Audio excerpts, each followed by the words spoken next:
Polling ബൂത്തിലെത്തി vote രേഖപ്പെടുത്തി തൃശ്ശൂരിലെ NDA സ്ഥാനാർത്ഥി Suresh Gopi. Thrissur Mannuthy Mukkattukara saint George convent LP സ്കൂളിലാണ് സുരേഷ് ഗോപിയും കുടുംബവും വോട്ട് ചെയ്യാനെത്തിയത്. ഭാര്യ രാധിക, ഭാര്യ മാതാവ് ഇന്ദിര, മക്കളായ ഗോകുൽ, ഭാഗ്യ, മാധവ് എന്നിവർ വോട്ട് രേഖപ്പെടുത്താൻ ഒപ്പമുണ്ടായിരുന്നു. രാവിലെ 6:30 സ്കൂളിലെത്തിയ സുരേഷ് ഗോപി 7:15 വോട്ട് രേഖപ്പെടുത്തി. തൃശ്ശൂരിലും കേരളത്തിലും താമര വിരിയും എന്ന ആത്മവിശ്വാസമുണ്ടെന്നും സന്തോഷമുണ്ടെന്നും അദ്ദേഹം പറഞ്ഞു.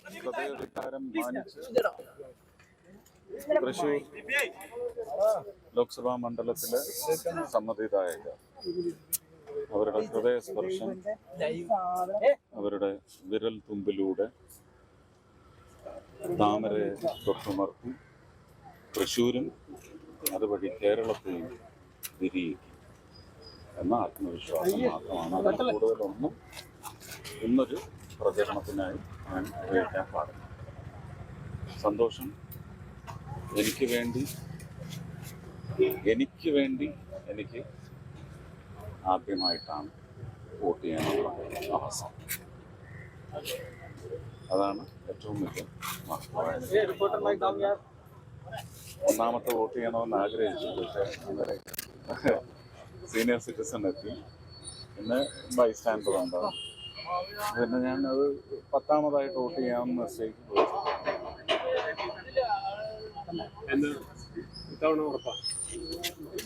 ഉറപ്പിക്കണ്ടേ? ഏതൊക്കെ ഘടകങ്ങളാണ് അനുകൂലമായി നിൽക്കുന്നത്? ഏതൊക്കെ ഘടകങ്ങളാണ് അനുകൂലമായി നിൽക്കുന്നത്?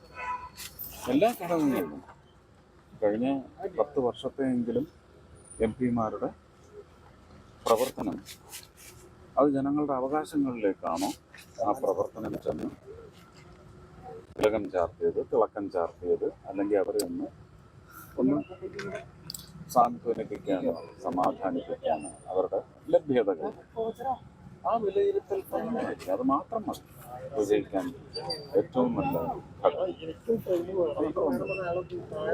10 വർഷത്തെ MP-യുടെ ഡ്യൂട്ടി, MP-യുടെ റെസ്പോൺസിബിലിറ്റി, അത് ജനങ്ങളുടെ പക്ഷത്ത് എത്ര അത് വിലയിരുത്തിയാൽ മതി.